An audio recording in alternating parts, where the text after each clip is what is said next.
Hello, আসসালামু আলাইকুম। সবাইকে নাজমা রসই করে স্বাগতম। আজকে আমরা একটা নতুন রেসিপি নিয়ে চলে এসেছি। আজকে আমরা বানাবো মাশরুম চিজ স্টাফ। ওইটার জন্য প্রথমেই মাশরুমগুলোকে ভালোভাবে পরিষ্কার করে নিতে হবে।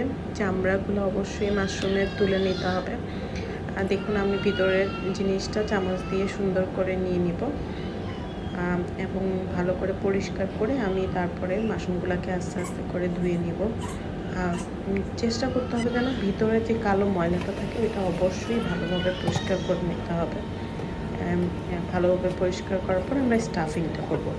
স্টাফিংয়ের জন্য আমি যেটা নিয়েছি ওটা হচ্ছে নেসলে ক্রিমের 2 টেবিল স্পুন নেসলে ক্রিম নিয়েছি, 1 কাপের মতো চিজ নিয়েছি এবং হাফ স্পুনের মতো চিলি পাউডার নিয়েছি বা চিলি ফ্লেক্স নিয়েছি। ঠিক আছে, এখন আমি স্টাফিংটা শুরু করব। প্রথমেই সবগুলা চিজ, ক্রিম এবং চিলি ফ্লেক্সটা মিক্স করে আমি ভিতরে মাশরুমের ভিতরে ঢুকিয়ে নিচ্ছি এবং মাশরুমের ভিতরে ঢুকানো হয়ে গেলে আমি এটাকে এয়ার ফ্রায়ারে দিয়ে দিচ্ছি। যাদের এয়ার ফ্রায়ার নেই তারা ওভেনেও করতে পারেন। অবশ্যই 200 ডিগ্রি সেলসিয়াসে 10 মিনিটসের জন্য দিতে হবে।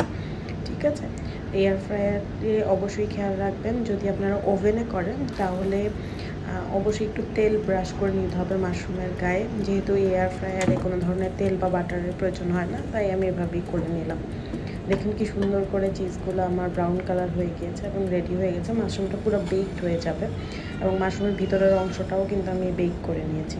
ভালো লাগলে অবশ্যই